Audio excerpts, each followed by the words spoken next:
प्रश्न, एक द्विघात बहुपद ज्ञात कीजिए जिसके शून्यकों का योग तथा गुणनफल क्रमशः 0 और करणी 5 है। इस प्रश्न में हमें एक ऐसा द्विघात बहुपद ज्ञात करना है जिसके शून्यकों का योग 0 और शून्यकों का गुणनफल करणी 5 है। यहाँ पर हमें द्विघात बहुपद ज्ञात करना है जिसके शून्यकों का योग और गुणनफल दिया है। तो हम क्या करेंगे, द्विघात बहुपद और उसके शून्यकों को मान लेंगे। तो हम लिखेंगे हल, माना कि द्विघात बहुपद ax का वर्ग प्लस bx प्लस c है तथा इसके शून्यक अल्फा और बीटा है।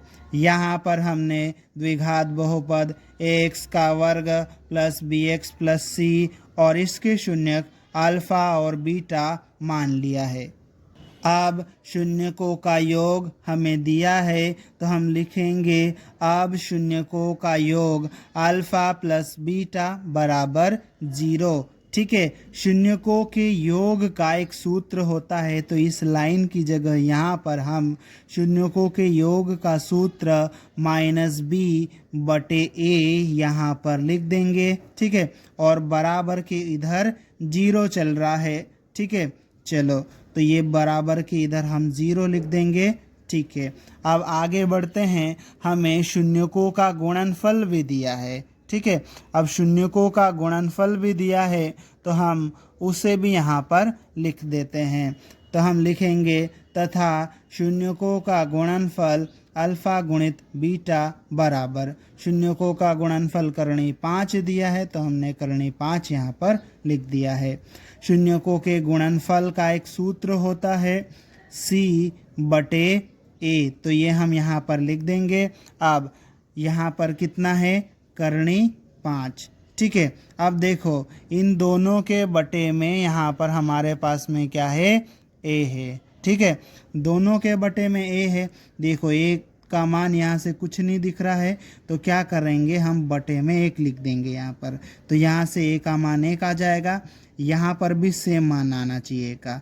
तो देखो इस 0 के बटे में कुछ नहीं दिख रहा है तो 1 लिख देंगे। ठीक है, 1 लिखने से क्या होगा, ये 0 ही आएगा और यहाँ पे करणी 5 ही आएगा।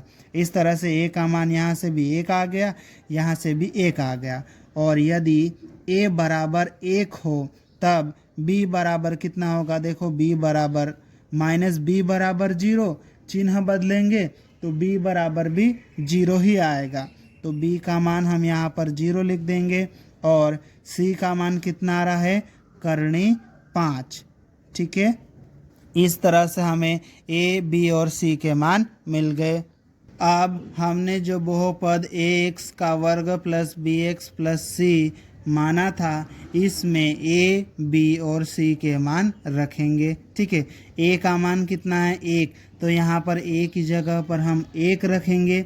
1 का गुणा x वर्ग के साथ में करेंगे तो कितना आ जाएगा, x वर्ग आ जाएगा। ठीक है, फिर उसके बाद में b का मान कितना है, 0, तो यहाँ पर b का मान रखेंगे तो 0 रखेंगे तो 0 का गुणा x के साथ में करेंगे तो क्या आ जाएगा, 0। ठीक है, तो ये स्टेप पूरी 0 हो जाएगी। ठीक है, अब उसके बाद में c का मान कितना है, करणी 5, तो c की जगह पर करणी 5 रख देंगे तो इस तरह से हमारा बहुपद ये आ जाएगा x का वर्ग प्लस 5। तो हम इसको यहाँ पर लिखेंगे, अतः अभीष्ट द्विघात बहुपद x का वर्ग प्लस करणी 5 होगा और यही हमारा उत्तर है।